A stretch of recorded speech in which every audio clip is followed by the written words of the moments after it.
हाँ तो मेरे दोस्तों, एक बार फिर से आपका स्वागत है हमारे दैनिक हिंदी राष्ट्रीय न्यूज़ चैनल न्यूज़ 55 डेज़ में। जी हाँ मेरे दोस्तों, एक बार फिर से हम आपके सामने हाजिर हैं सुबह सुबह एक नई खबर को लेकर के। और आज का खबर बहुत महत्वपूर्ण मायने रखता है मेरे दोस्तों। हाँ मेरे दोस्तों, खबर ये कहता है कि काबुल एयरपोर्ट पर अब्दुल रहमान अल लोहारी ने किया था धमाका। ISIS में के कैटेगरी का आतंकवादी था। काबुल एयरपोर्ट पर बम से हमला करने वाले आतंकी की पहचान कर ली गई है। जानकारी के मुताबिक हमला करने वाला आतंकी अब्दुल रहमान अल लोहारी ISI के हक्कानी आतंकी संगठन का सदस्य था। काबुल एयरपोर्ट पर गुरुवार को हुए 2 आत्मघाती बम धमाकों के बाद अमेरिका ने शुक्रवार को नया अलर्ट जारी किया है और अमेरिका ने आशंका जाहिर की है कि आतंकी कार बम में जल्द ही जल्द एक और धमाका कर सकते हैं। अमेरिकन ब्रॉडकास्ट कंपनी के मुताबिक काबुल एयरपोर्ट के नॉर्थ गेट पर कार बम में ब्लास्ट किया जा सकता है और खुफिया एजेंसी से मिली जानकारी के अनुसार अमेरिका ने काबुल में अपने सैनिकों व नागरिकों को अलर्ट कर दिया है। काबुल पर हुए 2 आत्मघाती हमलों के लिए एक दिन बाद अफगानिस्तान के कार्यवाहक राष्ट्रपति अमरुल्लाह सालेह का बयान आया है। उन्होंने अपने ट्विटर हैंडल पर लिखा है कि तालिबान और हक्कानी नेटवर्क के जड़ ISIS जैसे आतंकी संगठन ही है। तालिबानी भले ही ISIS के गठजोड़ पर इनकार करता रहे, लेकिन हमारे पास इसके सारे सबूत हैं। तालिबान ठीक वैसे ही ISIS से संबंध होने का इनकार कर रहा है जैसे पाकिस्तान क्वेटा सूरा पर करता रहा है। 30 अगस्त की शाम तक झुका रहेगा अमेरिकी ध्वज, ये आदेश अमेरिका में पारित किया गया है। जी हाँ मेरे दोस्तों, काबुल बम धमाके में 12 अमेरिकी सैनिकों की मौत हो गई थी, वहीं 18 से अधिक घायल हो गए थे। व्हाइट हाउस में मिली जानकारी के अनुसार इन शहीदों के सम्मान में 30 अगस्त की शाम तक अमेरिकी झंडा झुका रहेगा।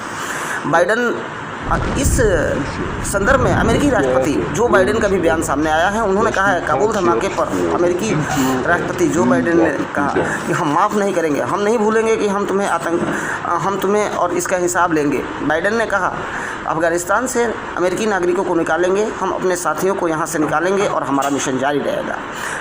यही वहाँ के विदेश मंत्री, अमेरिका के विदेश मंत्री एंटनी ब्लिंकन का बयान है कि अमेरिकी सैनिकों के प्रति संवेदना जताते हुए उन्होंने कहा कि हम 2300 सैनिकों को याद करते हैं जो 2001 से अब तक अफगानिस्तान में शहीद हुए हैं। साथ ही 20,000 से अधिक घायल सैनिकों को हम शरण बंधन करते हैं। अमेरिका के सबसे लंबे युद्ध में हिस्सा लेने वाले 8 लाख से अधिक सैनिकों व दूसरे युद्धों में शहीद व घायल हुए सैनिकों को भी याद करते हैं। उसके बाद जो पूर्व राष्ट्रपति थे डोनाल्ड ट्रंप, उनका भी एक स्टेटमेंट आया है। उन्होंने कहा कि अमेरिका के पूर्व राष्ट्रपति डोनाल्ड ट्रंप के काबुल धमाके पर कहा कि इस तरह की दुखद घटना बिल्कुल नहीं होनी चाहिए थी। बता दें कि ट्रंप के शासनकाल में ही अमेरिका और तालिबान के बीच दोहा में समझौता हुआ था। IS ने ली थी जिम्मेदारी, ये जो घटना हुई थी उसकी जिम्मेदारी IS ने ली थी। और समाचार एजेंसी राइटर्स के मुताबिक इस्लामिक स्टेट ने काबुल एयरपोर्ट धमाके की जिम्मेदारी ली। आतंकी संगठन ने अपने टेलीग्राम अकाउंट पर हमले की जिम्मेदारी ली है और इसी बीच काबुल के एक और धमाके की आवाज़ आई है। कम से कम 12 अमेरिकी सैनिकों की मौत उसमें हो चुकी है। पेंटागन जनरल ने बताया काबुल एयरपोर्ट पर धमाके में 13 अमेरिकी सैनिकों की मौत हुई है। US सेंट्रल कमांड के कमांडर फ्रैंक मैगजी ने बताया कि हमले में 18 अमेरिकी जवान घायल हुए हैं। वहीं अफगानिस्तान मिनिस्ट्री के एक अधिकारी ने बताया कि हमले में 60 से अधिक मौतें हुई हैं, जबकि 140 लोग घायल हुए हैं। जबकि हमारे सूत्रों से उड़ते उड़ते खबर आ रही है कि लगभग 108 लोगों की मृत्यु हो चुकी है, जिसमें नागरिक और सेना के जवान भी शामिल है, जिसमें 37 तालिबानी भी शामिल है। अमेरिका के रक्षा मंत्री लॉयड जस्टिन ने कहा कि मैं काबुल धमाके में मारे गए लोगों के प्रति शोक प्रकट करता हूं और इस घटना के बावजूद अपने हाथों में जिस काम को लिया है उसे पूरा करेंगे।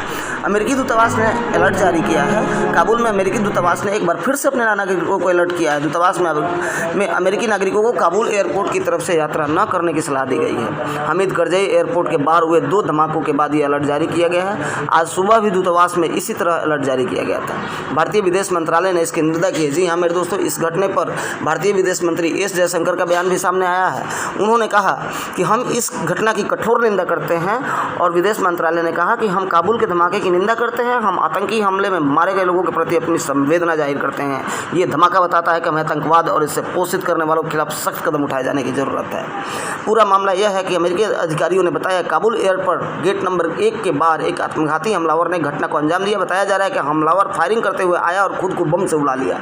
एयरपोर्ट में इस गेट पर ब्रिटेन और ऑस्ट्रेलिया के सैनिक भी तैनात थे। वहीं दूसरा आत्मघाती हमला एयरपोर्ट के मौजूद बैरन होटल के बाहर हुआ, जो कि AB गेट के ही करीब है। गौरतलब है कि इस हमले में कुछ देर पहले ISI के आतंकियों द्वारा धमाका करने की आशंका जताई गई थी।